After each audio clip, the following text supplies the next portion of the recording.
Hello friends, இன்னைக்கு நம்ம வீடியோவில் ரொம்ப முக்கியமான தகவல் பற்றி தான் பார்க்க போகிறோம். இந்த வீடியோவை ஃபுல்லாக கவனமாக பாருங்கள். இதில் ரொம்ப இம்பார்ட்டண்டான தகவல் இருக்குது. ஏன்னா இப்போ சவுதியில் இருக்கிற நிறைய பேருக்கு ஒரு பெரிய டென்ஷன் இருக்கும். விசா எக்ஸ்பைரி ஆகிட்டா ஃபைன் வருமா இல்லையா அப்படின்னு.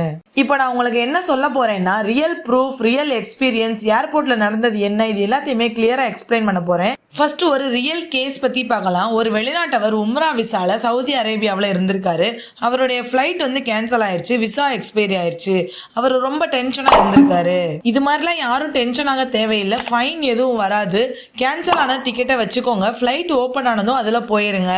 இமிகிரேஷன்ல எந்த கேள்வியும் கேட்க மாட்டாங்க. ஃபைன் எதுவும் கிடையாது. டைரக்ட் கிளியர் பண்ணிடலாம். இப்போ எல்லாருக்குமே முக்கியமான கொஸ்டின் இருக்கும், ஏன் ஃபைன் வரல அப்படின்னு. இதுக்கு ரீசன் என்ன அப்படின்னா, இது உங்களுடைய ஃபால்ட் கிடையாது. இது கவர்மெண்ட்டோட சுச்சுவேஷன்.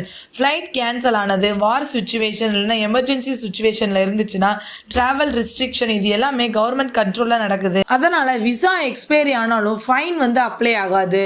இந்த ரூல் எப்போ அப்ளிகபிள் அப்படின்னா, ஃப்ளைட் கேன்சல் ஆனப்போ, டிராவல் பாசிபிள் இல்லாதப்போ, கவர்மெண்ட் ரெஸ்ட்ரிக்ஷன் இருக்கும்போது இந்த ரூல் அப்ளிகபிளா இருக்கும். விசிட் விசா, உம்ரா விசா, எக்ஸிட் விசா, இகாமா பிளஸ் எக்ஸிட், எந்த விசாவா இருந்தாலும் ஒரே ரூல் தான். முன்னாடி என்ன நடந்துச்சுன்னா, விசா எக்ஸ்பைரி ஆயிட்டா டெய்லி ஃபைன் வரும், பெனாலிட்டி கட்டணும், ஏர்போர்ட்ல ப்ராப்ளம் வரும். ஆனா இப்ப பாத்தீங்கன்னா சுச்சுவேஷன் சேஞ்ச் ஆயிருச்சு. இப்போ என்ன சிஸ்டம் தெரியுமா? ஆட்டோமேட்டிக் எக்ஸ்டென்ஷன், ஏர்போர்ட்ல ஸ்டாம்ப், நோ ஃபைன், அதாவது ஃபைன் கிடையாது. கவர்மெண்ட் டைரக்ட் சப்போர்ட் பண்ணுது. அனௌன்ஸ்மெண்ட் இல்லைன்னா கூட இது குளோபல் சிஸ்டம், அதாவது வார் சிச்சுவேஷன் ரூல். இப்போ நீங்க என்ன பண்ணணும் அப்படின்னா, கேன்சல் ஆன டிக்கெட்டுக்கான ப்ரூஃபை நீங்க வச்சுக்கணும். பேனிக் ஆகக்கூடாது.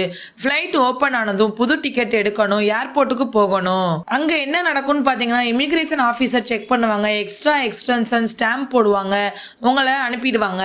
ஃப்ரெண்ட்ஸ், இது ஃப்ரீ ஸ்டேன்னு நினைச்சு 6 மாதம் இருக்காதீங்க. ஃபிளைட் நார்மல் ஆனதும் நீங்க உடனே டிராவல் பண்ணணும். உங்களுடைய குடும்பத்துல இருக்கிறவங்க கிட்டையும் சொல்லுங்க, டென்ஷன் ஆகாதீங்க, இது சேஃப் சுச்சுவேஷன் தான், ஃபைன் எதுவும் கிடையாது அப்படின்னு. இப்போ உலகமே ஒரு அன்ஸ்டேபிள் சுச்சுவேஷன்ல தான் இருக்கு. எல்லாருமே டென்ஷன்ல இருக்காங்க. நாம என்ன பண்ணணும் அப்படின்னா, நம்ம அமைதியா இருக்கணும், கரெக்ட் இன்ஃபர்மேஷனை ஃபாலோ பண்ணணும். ஃப்ரெண்ட்ஸ், இந்த வீடியோ உங்களுக்கு ரொம்பவே யூஸ்ஃபுல்லா இருக்கும்னு நினைக்கிறேன். மறக்காம நம்ம சேனலை சப்ஸ்கிரைப் பண்ணிக்கோங்க. தேங்க்யூ.